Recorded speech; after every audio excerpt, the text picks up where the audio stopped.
What up? I'm Evan MacKinnon, Toronto tattooer. Been tattooing since 2003, and I've loved wrestling my whole life.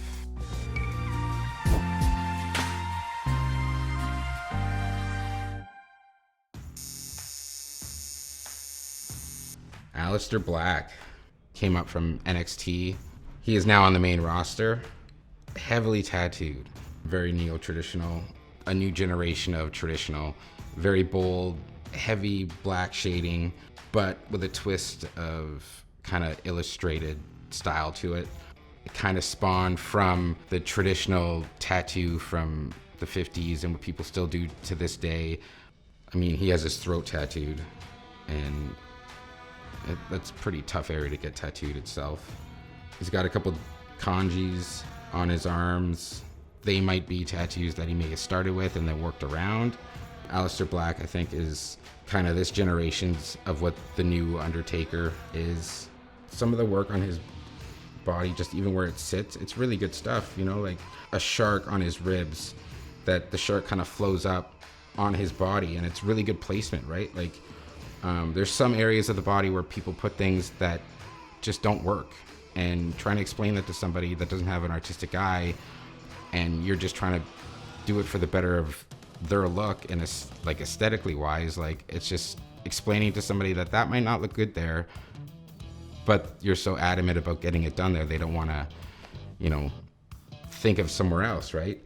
And I like seeing that kind of stuff inside of the ring where you're just like, man, that's a really cool tattoo. Bray Wyatt. I love the persona of Bray Wyatt. Such a great character. The tattoos themselves, it's a lot of kind of biomechanical, biomech, where it really flows with the body. And then on the other arm, it's kind of like crash polka.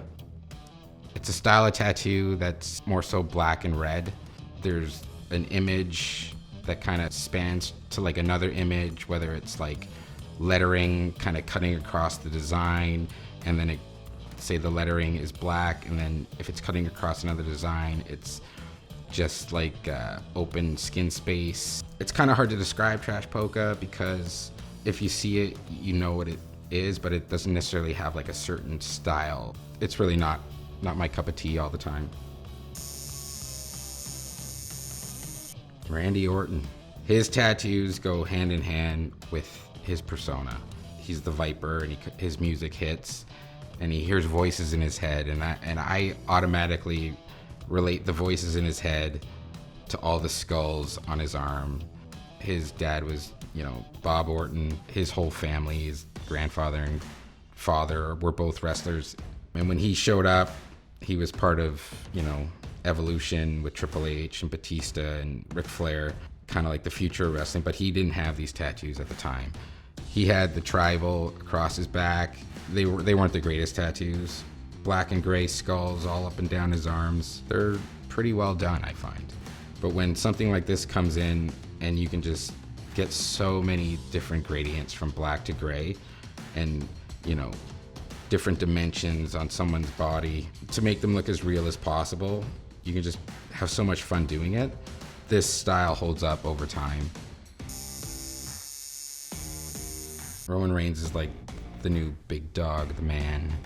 I think everyone in the corporation wants him to be the guy, but it's so hard to get the fans to like him.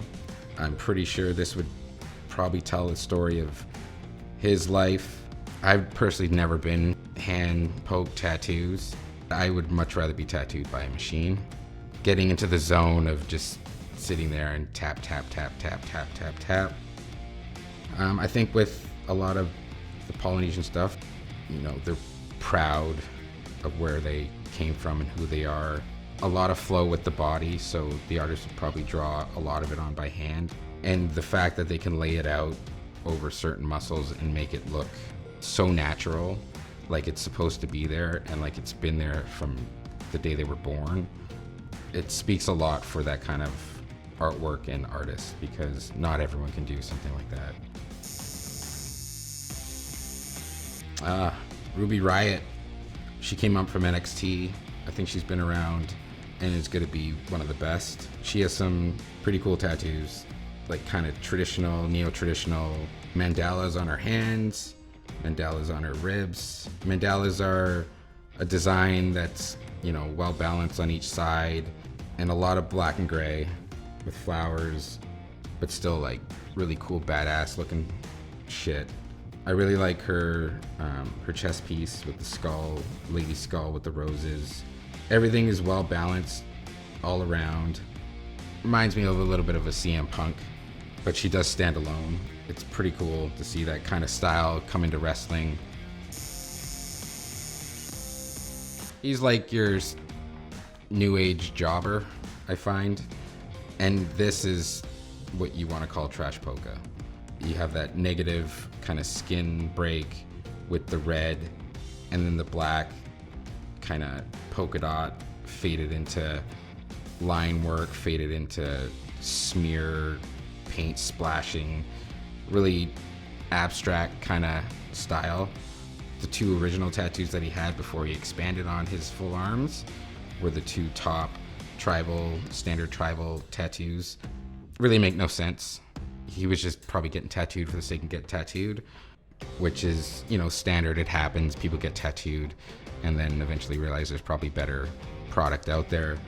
I would prefer Bray Wyatt over Heath Slater's, just because with Bray Wyatt, it kind of suits who he is. Heath Slater, very abstract. I mean, abstract is good if you like it. Personally, I don't love it.